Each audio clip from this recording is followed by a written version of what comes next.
Good evening, Earthlings. This is Deb Helfrich, hashtag Redheaded She-Hulk. I'm the founder of Wellbeing Philosophy, and we're about to learn some stuff about our species. I've had a great day.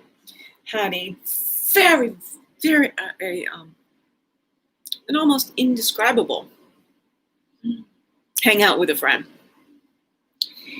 And brain is going. I just realized something about human migration. You know, we're in the time when the parlance of contact tracing. Think about this, right? How does this virus spread? We have no idea. It's getting worse and worse and worse. I mean, we think we know, we have an idea, but we're not really solving it. Other places maybe seem to be doing so, but I bet it's more an environmental situation than some human behavior. Anywho, think about the contact tracing. Human migration was like that. The waves of human migration. Here's the thing, right? It's sort of like, in a sort of way, when we think about it and we just go, oh, land bridge.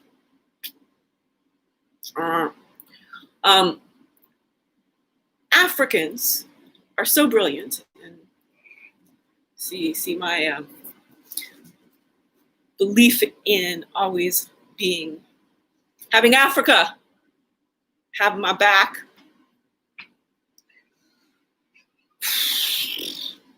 That's a good one. Sitting like here, doing this for a while, never Africa got my back. Yes, I'm 2/3 African, ancestrally. Red hair, freckles, adaptations, early adaptations that occurred before any human migrated off the continent of Africa and came back, having gotten paler. Because it's the came back. It just is what we're talking about. So I'm sure that that's confusing. I stand by what I was saying. You know, red hair and freckles were early adaptations. I'm certain of it. Of course, this would have been as people went above the Sahara. May have happened in Southern Africa. I don't know how I'm going to get the data. It might have happened down in where we originated in Botswana. It could have. I mean, I guess it could have. Guess it could have. I don't know. I don't know how to put in when exactly did red hair and/or freckles evolve in Africans, on Africans, as evolution of lovely, highly melanated humans. The thing is, though, that the pale skin would have started to go be something that was, again, based on latitude, and then within Africa, let me put it to you this way: Cape Town, same distance from the equator as San Francisco. One's northern hemisphere, one's southern hemisphere. So Africans migrated in such a complex way that, having grown up after colonialization spread the delusion of white superiority, you don't see it, but they were brilliant. Our African ancestors, brilliant. Now, think about this. We're all now about remembering the indigenous tribes of all the Americas, North, Central, South.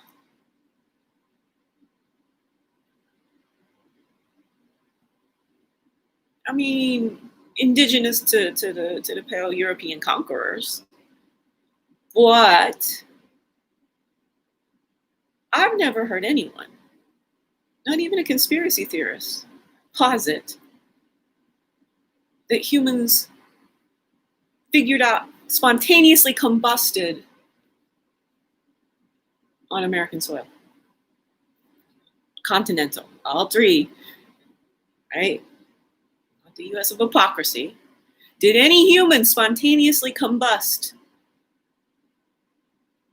Humans spontaneously combusted in, right now, the theories that I'm operating on are Botswana, in the Okavango Delta. There's been, this just came out, Science or something,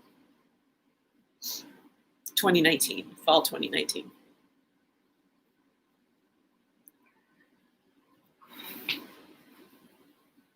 Makes a little more sense to me, to be perfectly honest, than at the equator. I think that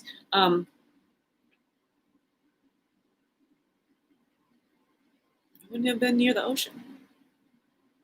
Could it have been?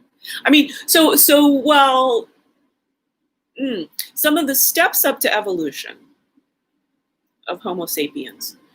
So this is one of these challenging things that I was thinking about.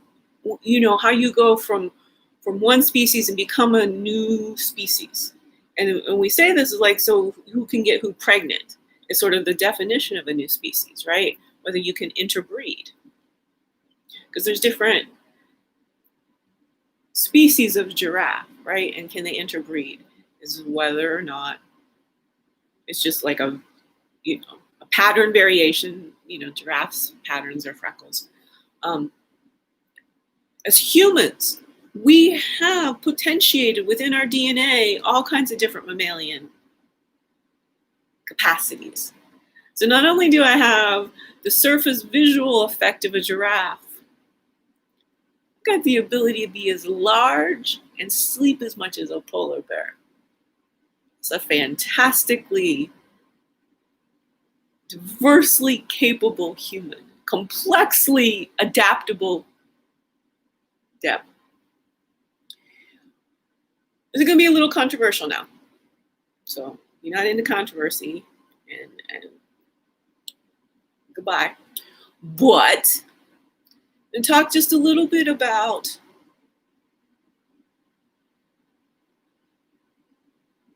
Adam and Eve. Because common story about the first humans, which they weren't. What are as a prototype story, let's talk about it.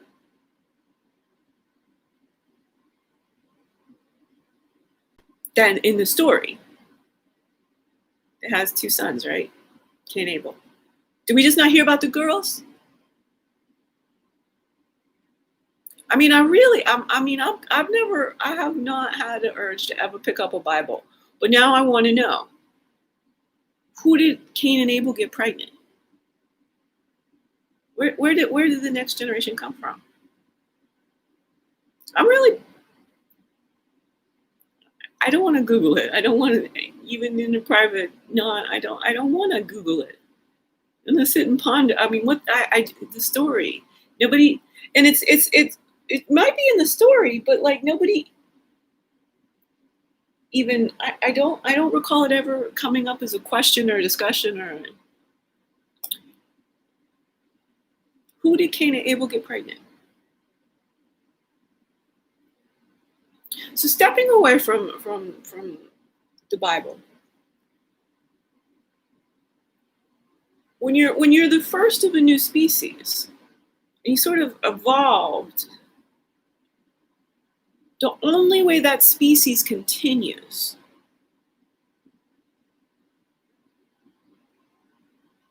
I'm telling you, it's controversial. You see this coming, right? You're a new species. And the definition of a new species, I might Google this. I'm at least 80% this. There's other things. But one of the things is that you can't interbreed.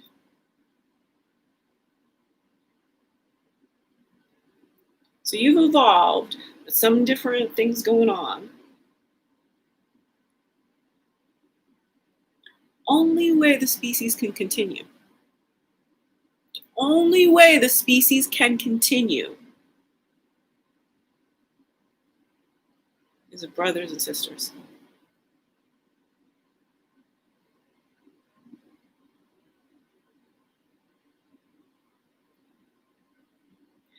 This is just for me. It's 10 minutes in. Let's go see what the Google had to say.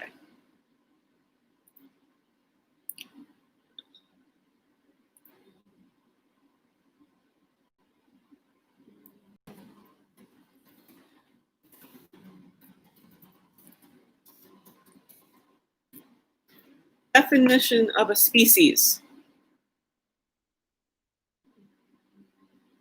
A group of living organisms of similar individuals capable of exchanging genes or interbreeding.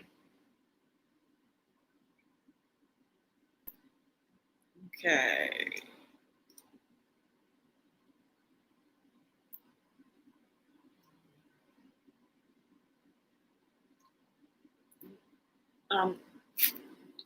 How does a new species arrive? I don't even know what the word is there. Put it in a bloody dictionary.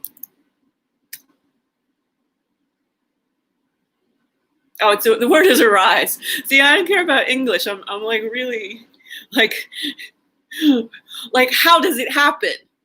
Yeah, you see, arrive. How does I want the details, not arise, like we understand it. Speciation. I knew that word.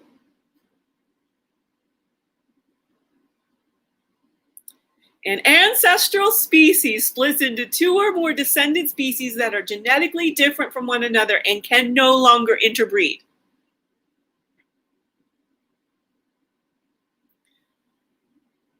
Hence, the only successful species had to have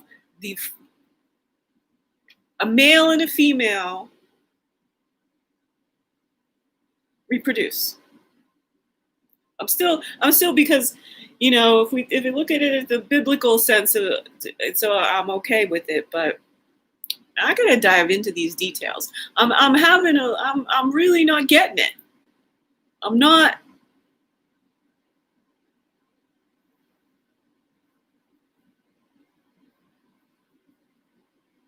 I'm missing something. So let's go back to migration. Because migration happened when you don't know anything, there's lack, there's fear, there's no resources, things like that.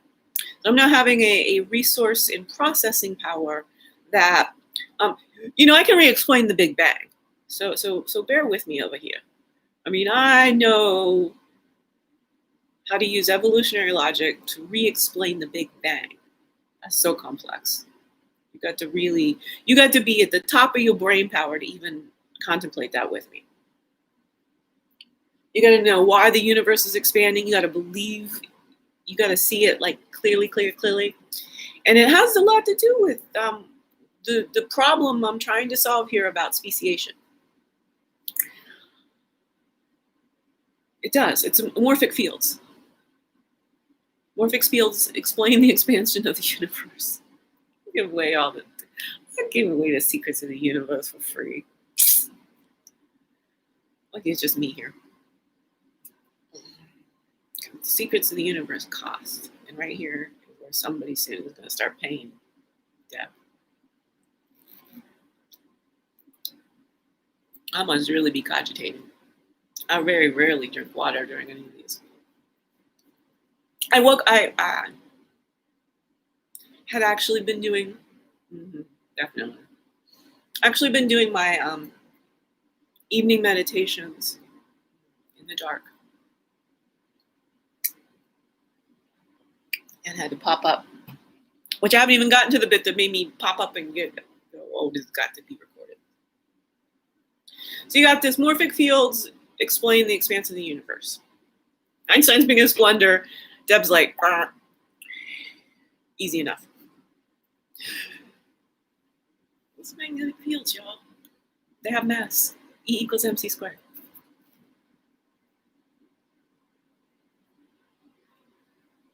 So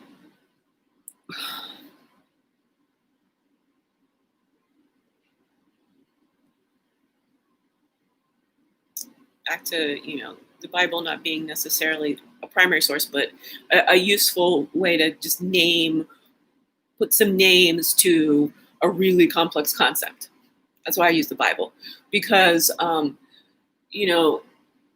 the person who really taught me so much about morphic fields, Rupert Sheldrake, I went to the IONS conference, the Institute of Noetic Sciences, of which I myself have invented a brand new psi capacity. What I'm doing, being an elder savant over here, of homeodynamic balance. What I'm doing is, I'm basically a Sherlock of humanity. That motherfucker, this is what men do. He spent all that brilliance, and nobody even seems to notice, on dead people, on the law, on principles. Nothing wrong with that necessarily. Laws and killing is all about not evolving well. But you can also be that fucking smart and have that kind of fucking complexity of thinking about life. Temple Grandin loves her some cows. She's done some good work.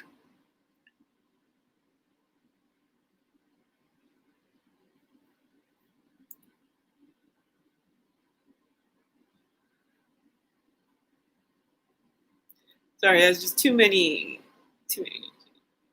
That was so many layers of tangents that I could have just burst into, which is what life does.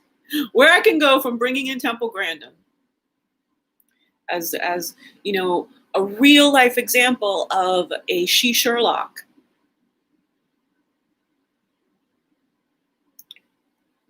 I'm a she Sherlock of homeodynamic balance, of I have like this homeodynamic empathy for everyone. And when you tell me about a disease, I'm like, oh, well, that would feel like this and this and this, and that'd be caused by that. And that's why I don't have that, because, we have the whole concept of hypochondriac. We should also have hypochondriac, which would be somebody who is certain nothing's wrong with them. It's, again, we live in this world that's really bizarre. Everything's just, it's not complex enough. I mean, we got these big brains, but then we are always limiting ourselves to, why don't we talk about the people who are certain nothing's wrong with them? But let me tell you something.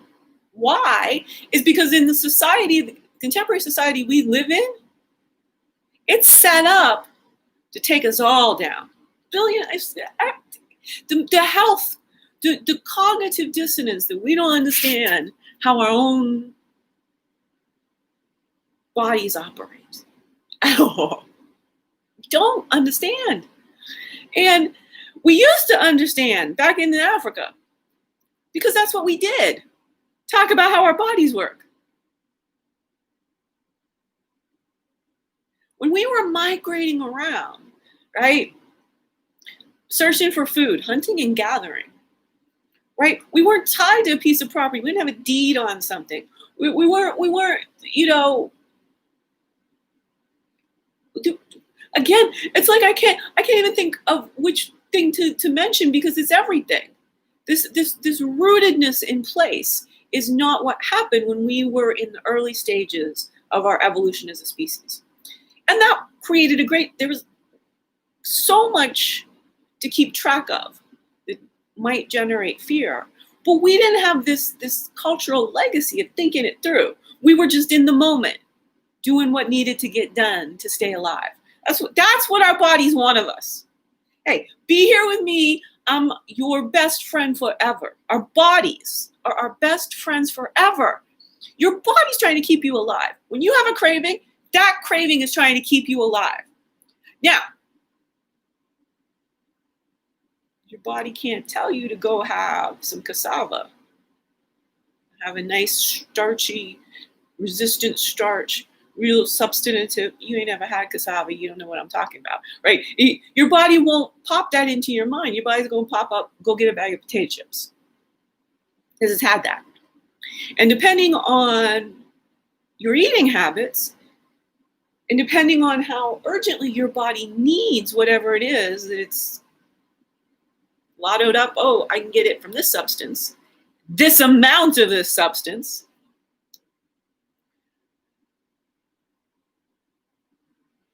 If you're constantly eating it, then it knows that it's reliably growing in your environment, in your season. If you're constantly, once you hit, you have something once, and your body's like, ooh, that's doing some good, and then you get it again, and then you start, then is it on sale? I'll get a few more. All of a sudden, your body's like, well, this has now become ripe. There's a crop that's now ripe. And those cravings, again, are trying to keep you alive. It's like, okay, this is what's in the environment. I need what it is. And it could just be macro energetic, just calories to work, or it can be macro micronutrients. It could be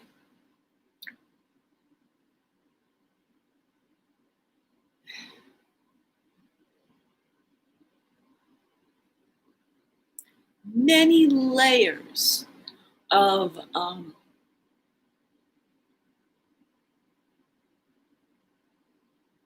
emotional satisfaction. So even when we were on Africa, so, again, think about the festivals. There's a special slaughtering or a special, luau sort of preparation. Hawaiians, Polynesians. Where do you come from? Indigenous Americans as well. I don't think I completed that thought. Indigenous Americans from South, Central to North America, Polynesians, Hawaiians. Where do they come from? I'm waiting. Africans that went on rowabout.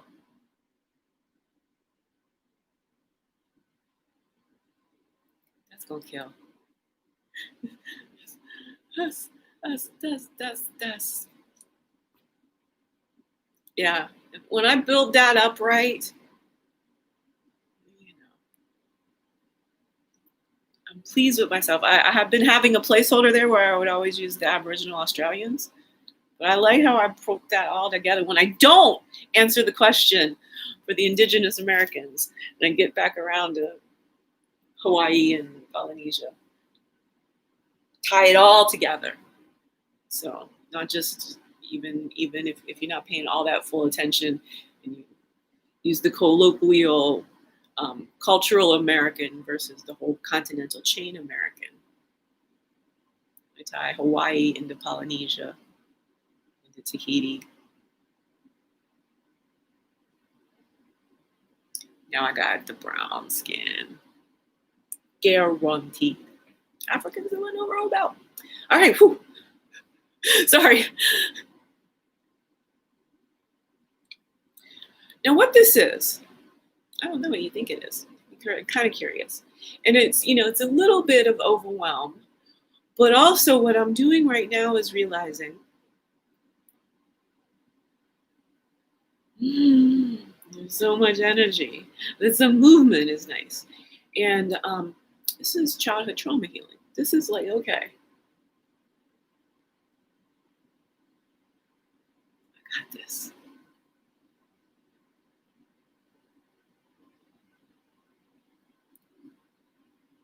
Understand the universe. The parts of it that, so, the interesting thing about this, and I want to be perfectly clear, is really talking about how humans operate at a framework level. Everyone has different experiences and I don't know nothing about maritime law. I know that Africans went on rowabout. That's how the hidden migrations, right? The majesty of Africa was not just one straight thing going to the land bridge and then down. And again, they're all brown skinned still. How much time, all that's going on. But that doesn't make a lot of sense, because if there would have been more mammal species in the Americas if all the bandwidth came from the land bridge. Think about it. Where's the big cat in the Americas? Where's the elephants, the giraffes? Again, my education in the U.S. of hypocrisy didn't tell me anything really about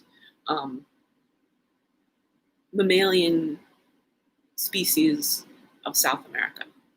It is like a literal llama, alpaca, and I'm getting the flurries, but they're not sticking. I don't have enough data to bring up any of really. So there's a lot more early humans, the Mayas, than we can really account for. There's definitely some land bridging. The mammals would have come along. Again, you wouldn't have the large game would simply not, because humans would have had to have fed them. Some game would have come around that could eat off, humans. I mean, humans were going to die, right? And they probably didn't practice embalming back in the day. So people would die off as we were migrating. Most then of the animals would have come along, in that way. And the people probably, again, you're the first migrators up through and over around and going to the Indian subcontinent. Just because we got, and again, Asia's closer. Asia makes sense for the big, massive mammals to have physically also, and again, done it by themselves, right? Some would have, might have been the animals that really watching the animals migrate a lot was probably what convinced the humans to keep going. It's not just going to fall off the earth. Think about that. We got flat earthers in 2021 on the tweeter. The early Africans, they'd have just been watching the mammal migration. There you go.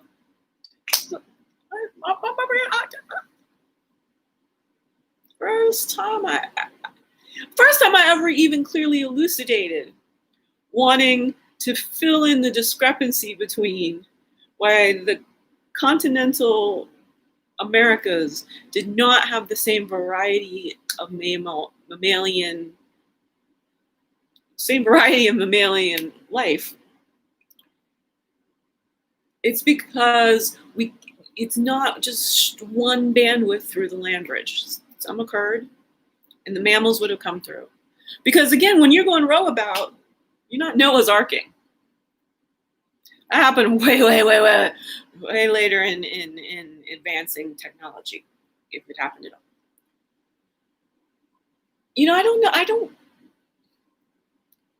I do not have a problem believing that, there were actual humans that the story was sort of based on.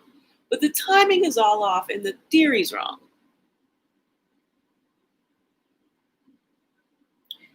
The timing's all off as far as evolution goes, as far as the real true carbon dating. And these people who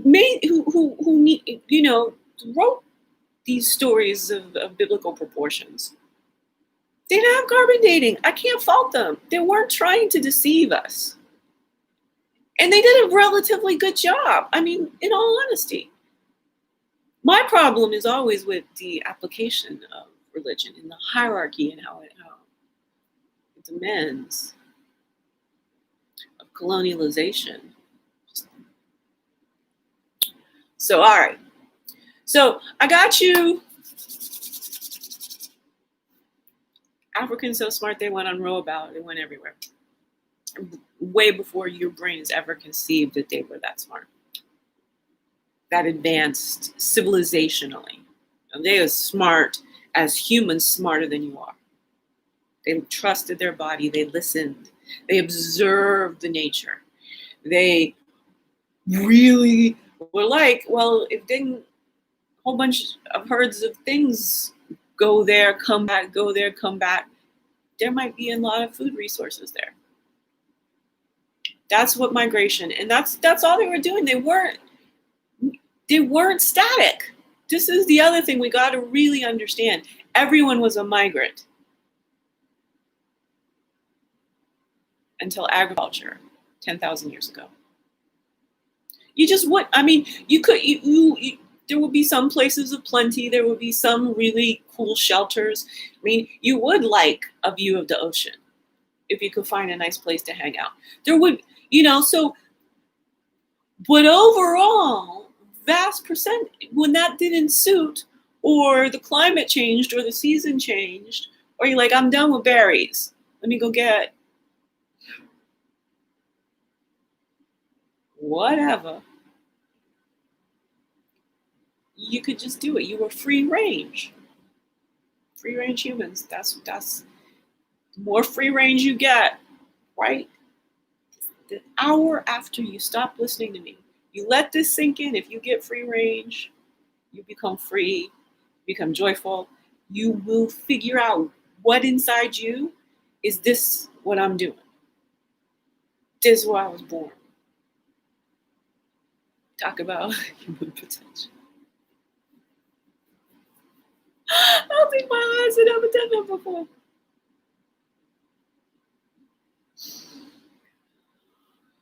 Alrighty.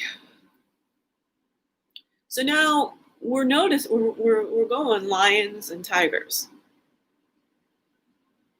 And there were some of the intermediary big cats. Right? That's the part I had to. You didn't notice, but now I'm confessing. I think there's probably, mountain lions, we have cougars.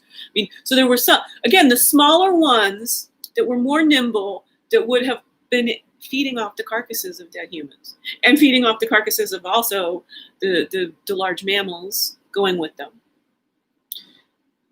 And there would have also been birds. Definitely they would have taken chickens along. Egg bearing. Absolutely. As you migrate, you're going to bring some livestock along. You don't know. And you couldn't just pull out a credit card and get resources. You had to have a pretty good idea or be bringing along what you needed. All right. So humans migrated along with the cats and the tigers. Tigers involved in some way, shape, or form. Please, let's not talk about big cat evolution anymore.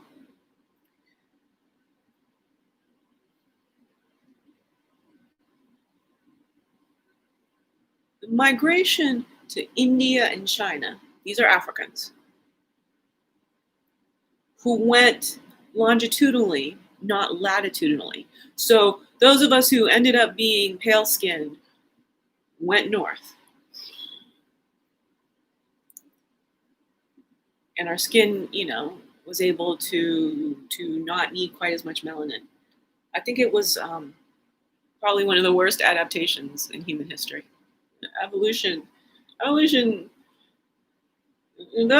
had veto power. It might have been like, no, we don't want that pale skin. And it's not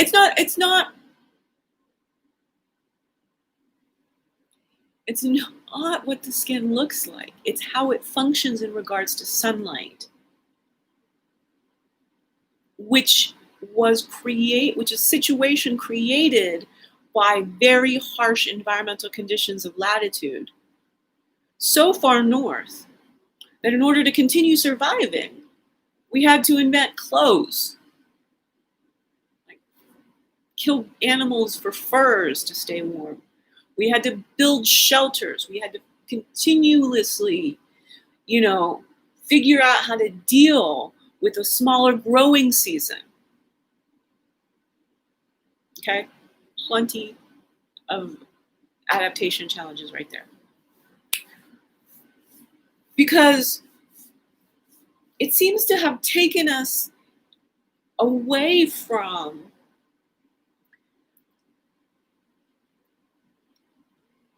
a rapport with the trust that we need to establish with our own body to not have cray-cray thoughts in our brains. So see, what happens is the Stockholm syndrome. White people got Stockholm syndrome. That's their fucking problem.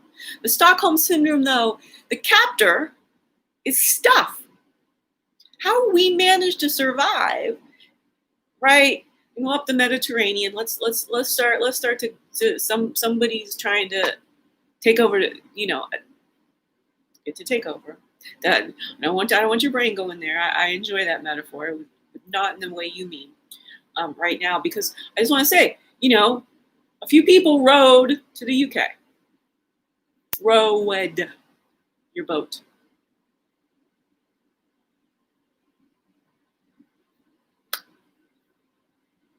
You see how this migration, this pattern, the first people, the environment, it's all, boy, you sit and think about this, you start understanding humanity entirely different.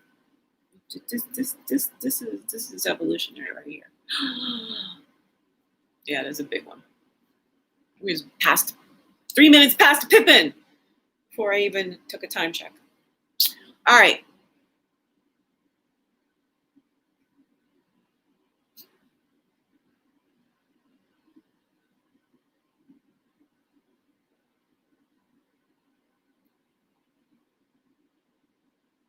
Mine went blank. I felt this social need. I mean, I'm cool with the pause.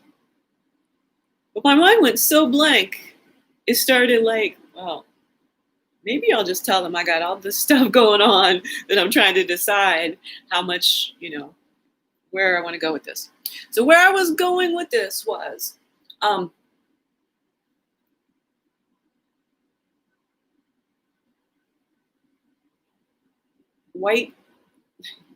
was trying to talk about the longitudinal migration, and I had just wanted, but in going back to the latitudinal, when I got the first couple, families, groups, rowboat size contingents going to the UK, and all of the effort they had to do to create shelter from the cold. And they couldn't just show up at Marks and Spencer's.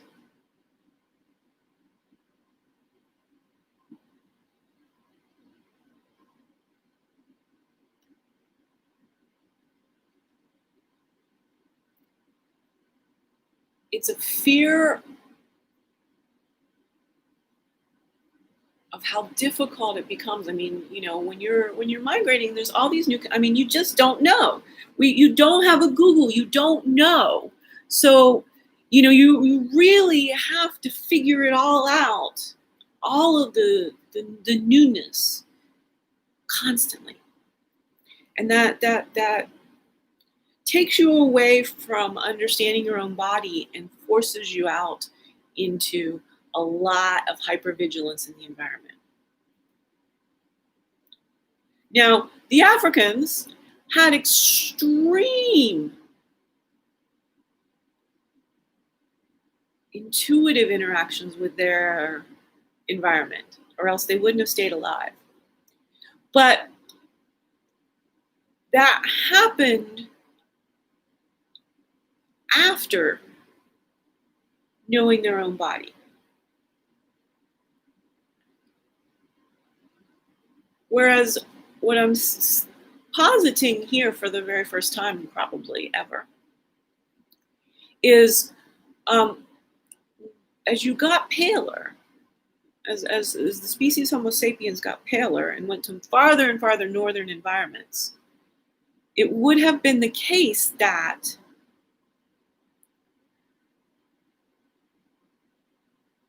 the environment started to dominate what we thought about. And all we wanted to do was not feel so cold or damp, wet, irritated, sun deprived.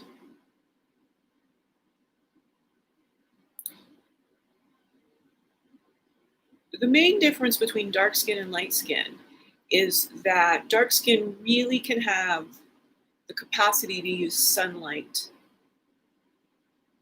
Now, everyone can, it's all gradations, right? But they're just more in tune with using sun, working with the sun, being in harmony with what the planet was. When you start conquering new terrains and migrating past the level of where our bodies evolved to, you can adapt. Adaptations happen relatively quickly, time frame wise. Evolving bodies takes forever. I mean, it's inconceivable. It's small, gene by gene by gene. But in 2020, we're not trying to evolve our bodies. We'll have to adapt to the virus and But we're now so smart that we're evolving consciousness. We're evolving thought. Thought is not in the world. It's not stuff. So you can change your mind quick. But I can't change these from horizontal to vertical without spending calories. You just go abracadabra. Can't just make this a necklace. I can't just make this a pen. But I can make myself understand that I must love every human across the globe. All 7.7 billion humans. Last year I said 7.8. That's what Google said, but I'm sure it's down to 7.7. I don't think we got enough new ones to offset coronavirus. It's migrating, working and working and working. So I've just explained that becoming pale had a specific sort of association with becoming more externally focused by necessity. And then we got Stockholm syndrome. No other people there. We're the first people there. So we started idolizing our shelters, our clothing, warm, fuzzy, our brolies. We started idolizing the stuff that made the environment less hostile. It makes sense. Do you see how that leads to 2021 when we're human consumings? We've not been human beings since agriculture. A little transition period, and there may have been a while when agriculture was manageable, but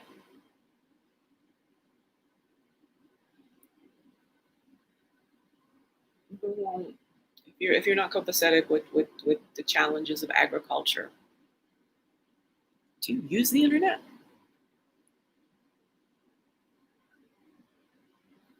Free range, hunter-gatherer. Now we can do that in civilization.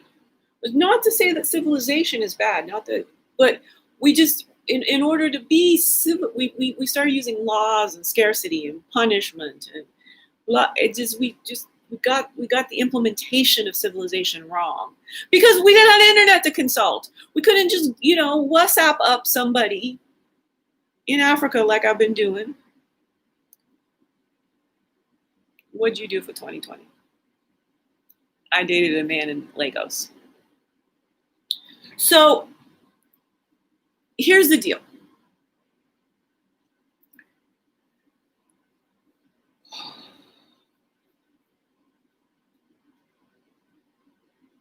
White people had Stockholm syndrome. We fell in love with stuff, and that's where we lost our humanity. Eddie, Ms. Eddie, how am I get the beekeepers to listen to this shit? Great. Make Deb great for the first time. So we can make humanity humane for the first time. We didn't have the data. Now we have the data. It's inconceivable to me that we're arguing about it. Because we're all just doing that. We've become such sheep. We went from human beings to human doings. That's where I went off on that agriculture tangent. And now we're human consumings. And stuff is kicking life's ass. And I'm not having it. 2021 is the year of life-centric thinking.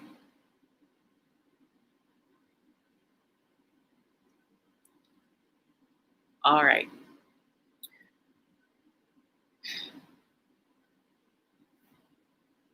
We sorted latitudinal migration, longitudinal migration, humans from Africa over to subcontinental India and Asia. Eastern medicine. In India, we have Ayurveda, yoga, the chakras.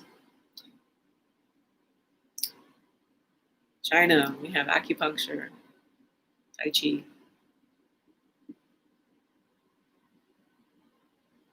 The meridians.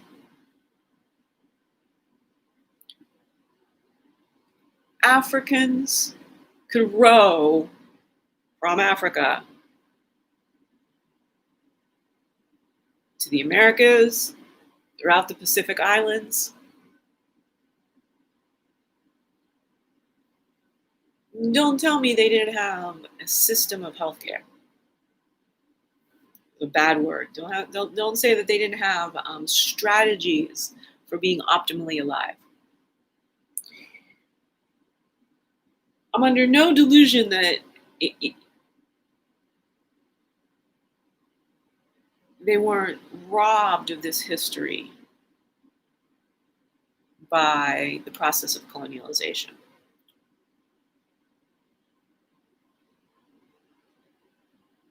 But also, I posit, when we were on the continent of humanity's birth, we didn't really get sick. I mean, lions would eat us. Bacteria. All right, okay, sick. So this is so interesting. When I say sick, as somebody who has been a citizen of the U.S. hypocrisy for the last 50 years, I'm talking up here. I'm sort of communicable disease, all, we've had big. We're all dying over here of chronic disease, which is a civilization. We say it's lifestyle, we put it on the individual, but it's actually a civilization disease. Chronic diseases are diseases of civilization. I've said it quite like that before.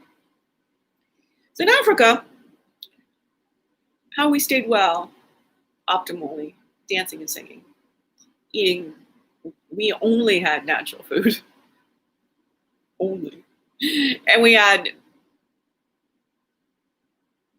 to exert an immense amount of effort to overeat. Eat is almost inconceivable.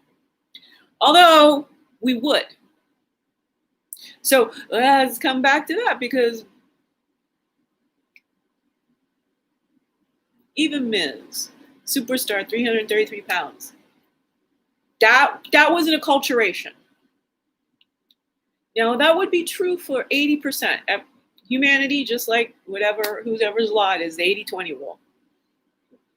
It's really useful to talk about humanity like that. So 80% is just not worth the excess the calories to get excess calories to eat.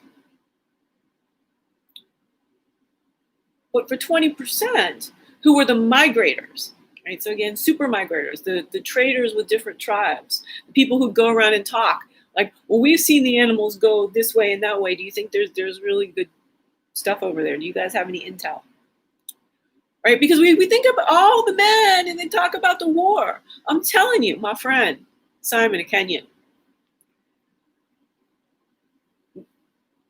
had talking about well-being philosophy and talking about this is what I want to do and all this kind of. He's like, in Kenya there are, these. Like, well, okay, I had to say there are men, and they walk around to the different villages and they share news. I mean, person to person. It's the concept of the griot, concept of the storyteller. Again, when it happened to the white people, we had Stockholm syndromes for stuff. What a bit that's it.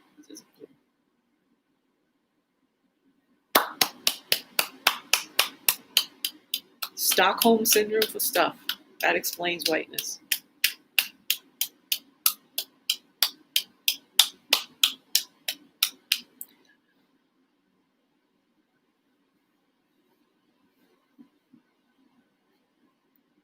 Yay.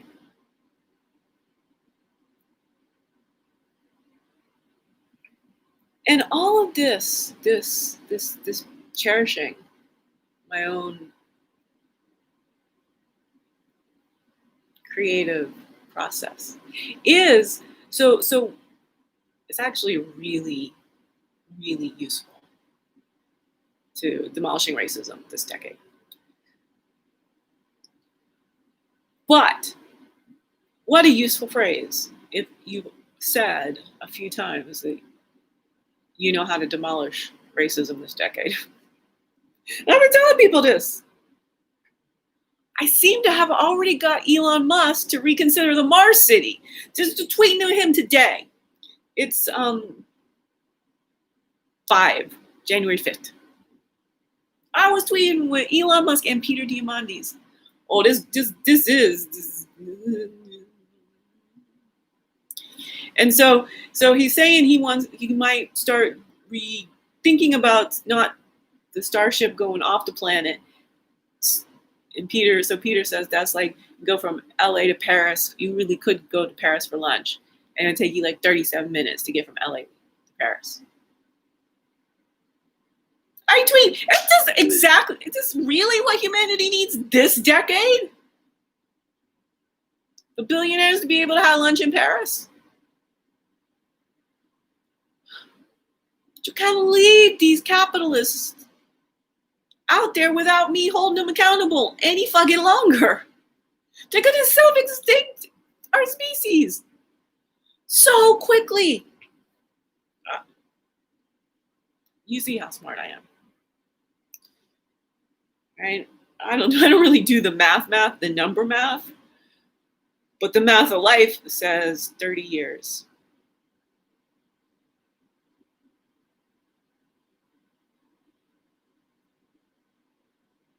Because our bodies just can't take the world that we're building for them to inhabit. We're falling the fuck apart. Chronic disease, everything. The reason obesity is skyrocketing globally. I mean, obviously the US of hypocrisy is the leader, as we always are, in adverse health outcomes. Incomes too, right?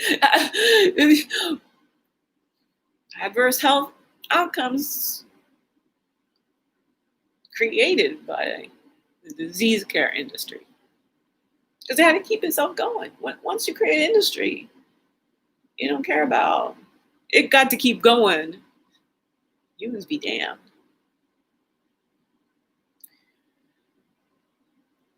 So,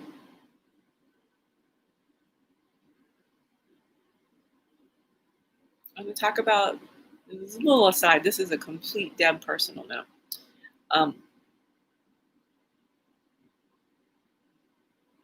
I didn't have cannabis on Sunday or Monday. I fasted all day Sunday, water fast, and most of Monday. And then I realized I had somebody coming to visit on Tuesday, so I said, oh yeah, I'll have a little dinner.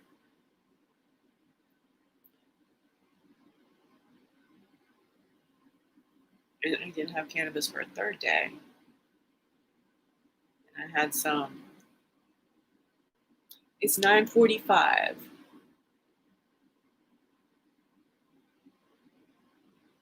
hours ago.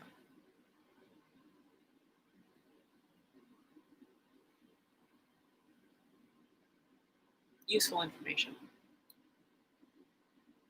Humanity co-evolved with cannabis. We have endocannabinoid receptors in our brain and body. Most of what, in this case, basically 95% of what we think about when we think about getting high is people smoking, and I'm saying think about, and that's where all the, well, now that we're in this transition phase and we're hearing all these miraculous things about what cannabis can cure, the receptor, these people, they're ingesting it. I marinate mine in coconut oil, decarb it, low and slow infusion into coconut oil, and have a little bit every morning because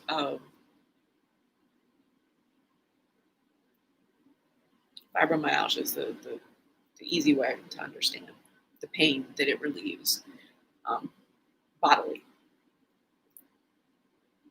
And the people who are using it medicinally, they do the RSO, there's tinctures, there's more of a coming this way. There seems to be a pathway, and it makes perfect sense, right?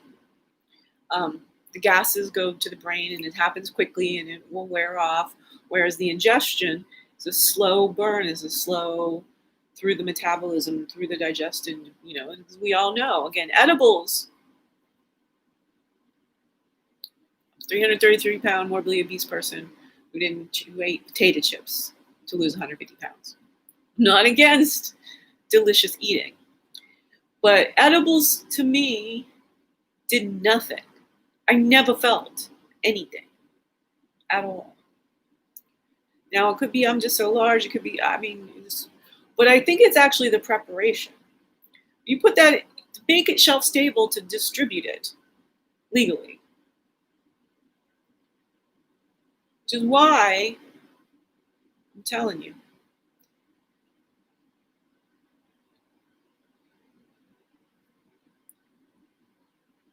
One thing I need to say to keep me alive, and there's so many pivotal things, and I had to do so much, but I think it's this one environmental variable, legal cannabis in Washington state. Then the constant influx for me of reading about the range of conditions that cannabis solved. What a philosophical puzzle for Sherlock of homodynamic balance. I just explained the entire evolution of human migration for your ass. Debunking racism. You go back and think about everything I just talked about. It's like explaining cannabis. Everything you think you know about cannabis is racism based.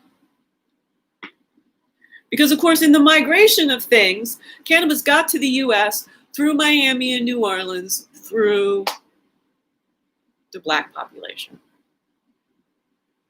And they grew it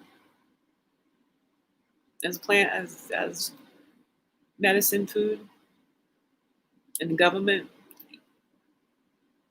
in the 1900s. It's like, oh, we got to figure out how to tax that. Couldn't. This is a plant. It's a plant. It doesn't need. I don't know how coca becomes cocaine. I haven't the clue. Think about everything I just knew. That's, I don't watch drug dealer movies.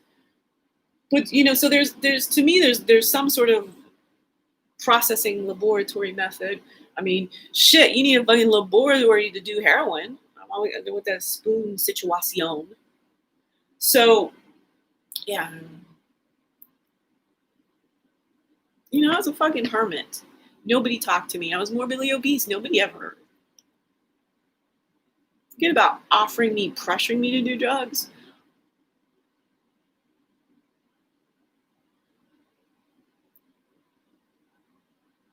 It had to be legal, and it had to be able for me to just walk in, but I wasted so much time and so much money. So literally the reason this matters.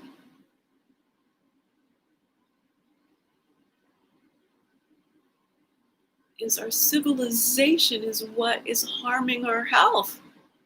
See, I flipped up to 1 hour. The timer got wider. Bizarre.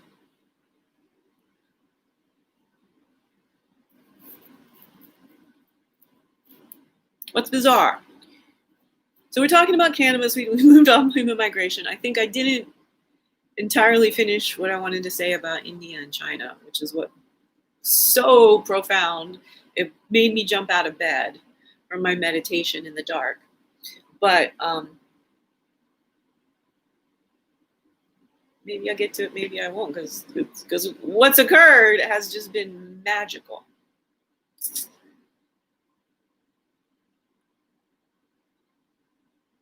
Magical.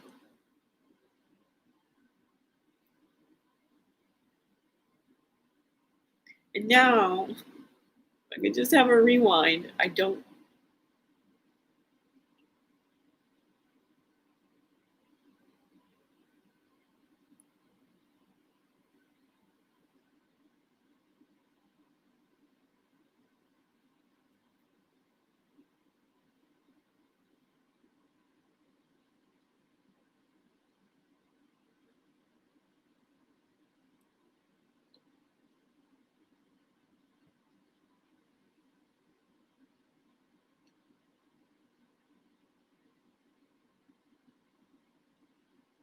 I'm a body and brain built, practiced, and optimized to operate at extremes.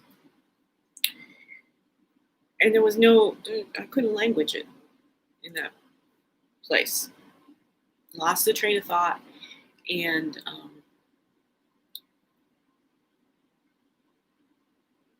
was so vulnerably able to stay present with it, make eyes at you, but to go, don't turn on language, don't turn on language. And I had the sip of water, and then I remember the whole thing that was really important. And I like to demonstrate what I'm talking about. If you've not noticed my embodiment, you've not seen some of the shenanigans, it's great stuff. It reinforces my point to your subconscious, whether you ever notice it or whatever. And I often derive pleasure in it. I think some of the times when I get all going, I'm really feeling like, okay, this is really going to get their subconscious coming along on the ride with me. So where I was at was the fact that, when it went from minutes to 1 hour, got wider. Time is embodied only.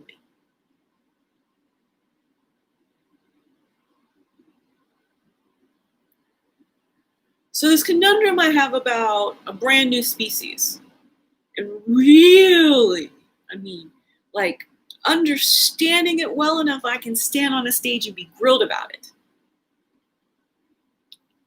I'm the founder of #Wellbeing Philosophy, which is based on the principles of evolutionary logic, the math of life and evolutionary logic, and environmental emergence.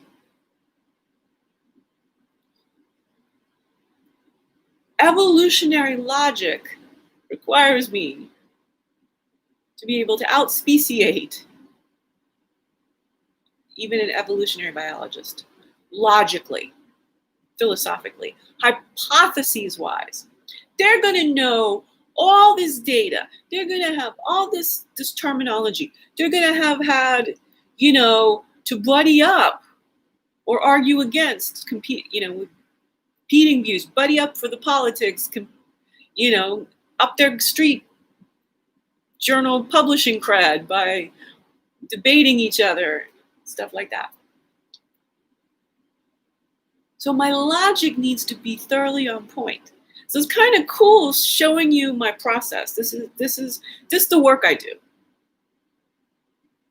for humanity, pro bono. When I can't stay on the computer, when I don't know how to do marketing, all right? Oh, it's a good one. And I've just, I think, figured out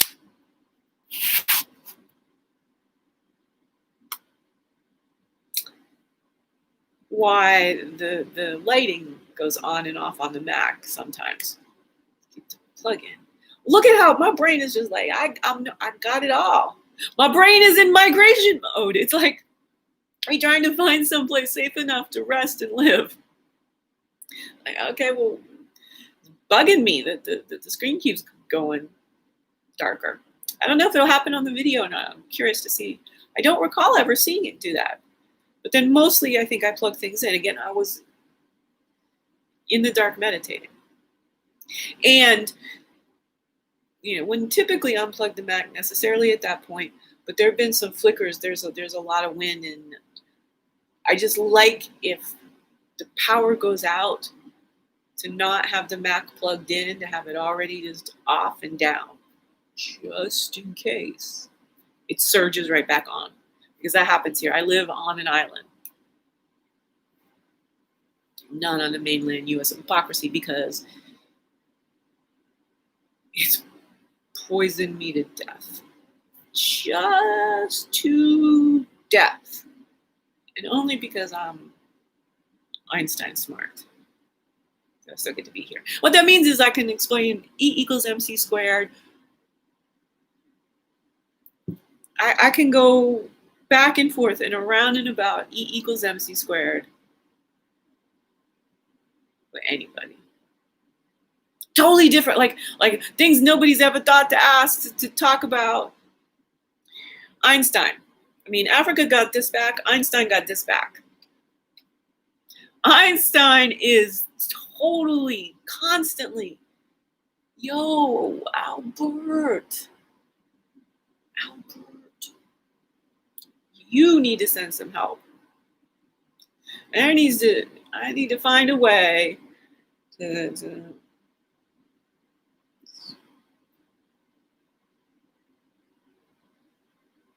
title some videos about Albert Einstein. I don't know how he came up. There's an interconnection here. Maybe I find my patron. Again, my brain. I stayed on point. Now that I'm off point, I want you to see, because where I got really cherishing myself, and I know I moved along pretty quickly there. It's revealing my process. Revealing, again, a couple times these ways that I'm totally catching the places where my brain literally starts tilting.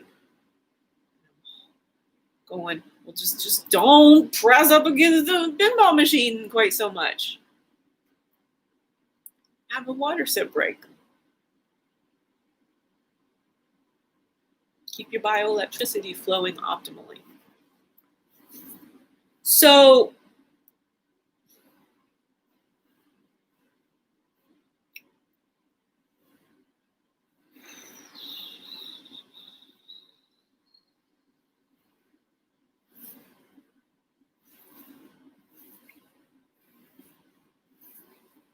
there were a lot of open threads.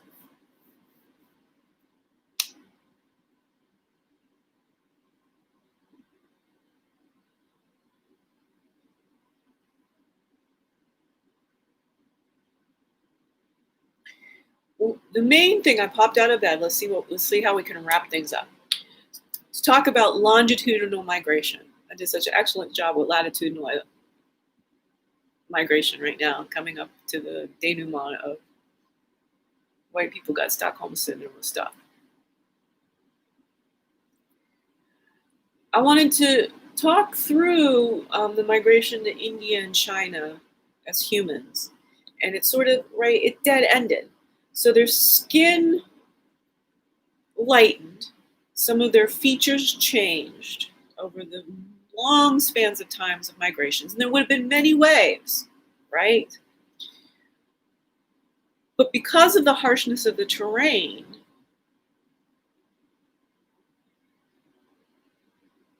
until they established themselves well, there wouldn't have been enough people, they wouldn't have had the robust capacity to come back to Africa. So there wouldn't have been the back and forth that there would have been between, Morocco and Spain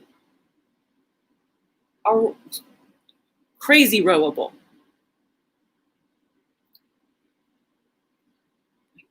Like swimming pool inflatable rowable. So for our African ancestors, not for us mamsy-pamsy white people, they got to fucking Hawaii, y'all. After like Polynesia and Tahiti and whatnot. Them are some fiercely optimized humans.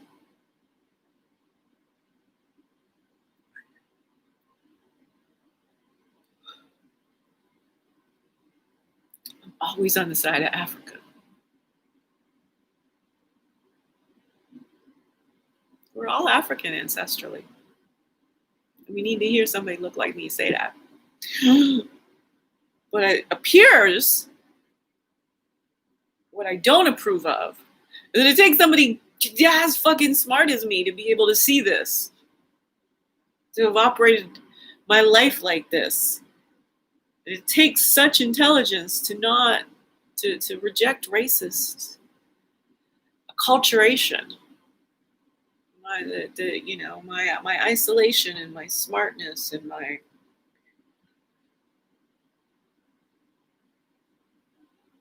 refusal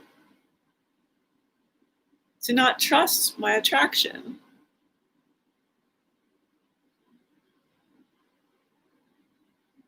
Lenny Kravitz's mama said. Of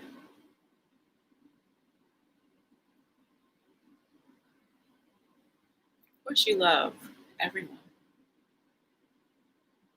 Extremes of skin color.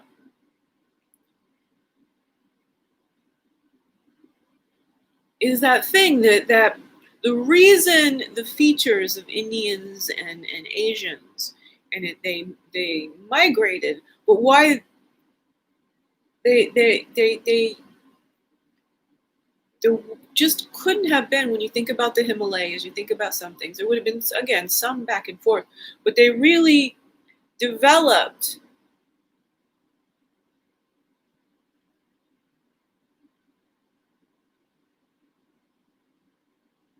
in isolation, which is also what would have happened to the Americans. You definitely wouldn't have rode back very quickly. Right on. It's easier to row back. I mean, it might be in cars, but I don't think. No.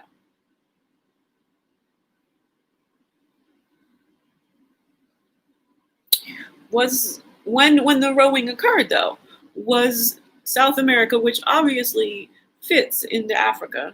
My hands on it. I have to practice that. Making South America Africa handshapes. I'm doing that all. I don't know what to do.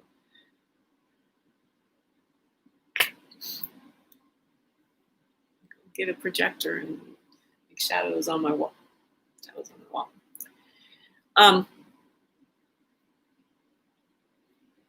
No, that's what I want to do. Do you see? This is what being a free-range human is. Because I like the embodiment.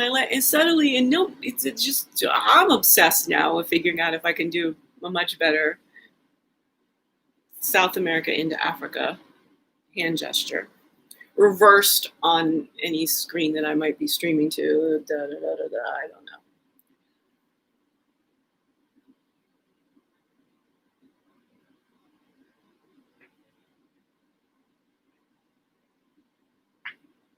It happened in the mid 1400s. Henry the Navigator of Portugal started trying to make people's consciences not go cray-cray when they were trying to figure out how to start the slave trade. Because Portugal's landlocked by Spain, they had easier to get, again, back to the rowing, easier to get to parts of Africa to get through Spain, especially with them Basque people, than keeping Spain from France.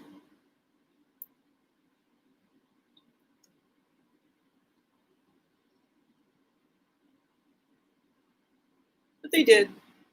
They intercommunicated. It was still in our contract tracing way. We didn't get to go far, but lots of people went incrementally, constantly,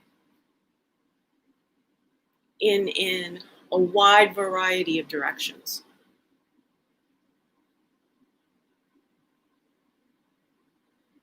That happened less and less and less as you needed more and more advanced shelter. So then you become attached to it. That's this whole property is more important than human life force aspect of colonialization.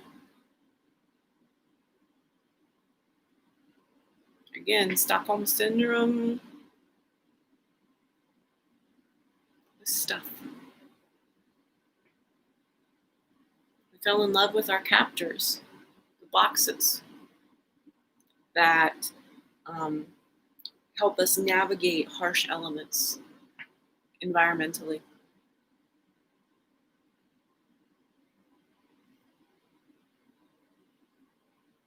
Yeah.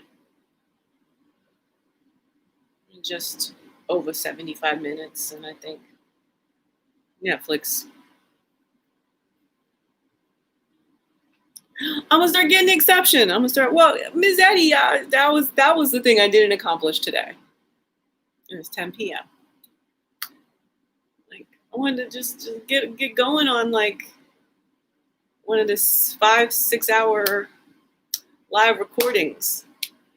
I could see one was on YouTube. I had to pay at first, but at least day one. And I wanted to see day one specifically because she was well rested and and I think over this next week it'll be hard. And I think I heard her. I think one of the spots they said was under about 10 days. Everybody's like, all right, we want a marathon every fucking day. And then she was traveling to different cities in between. So maybe that the travel is why she's doing the performance. I don't know if she did when she had to run outside, she probably didn't then go do a performance. I don't know. Do you see how my mind works? My mind really loves to know things thoroughly, especially if it makes us happy and pleasurable and we're like, so damn, I get to talk with Ms. Eddie about this a lot because maybe we work together. Make humanity humane for the first time. Yeah, it's too long to hashtag. It's what has to happen. We never were great. That's part of the process of evolution and the evolution of consciousness, the evolution of civilization. One consciousness evolves, and then more and more and more and more and more and more, and then civilization evolves. And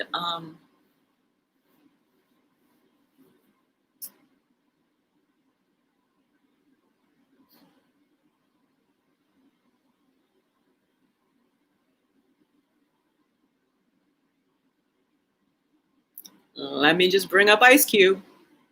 Today was a good day.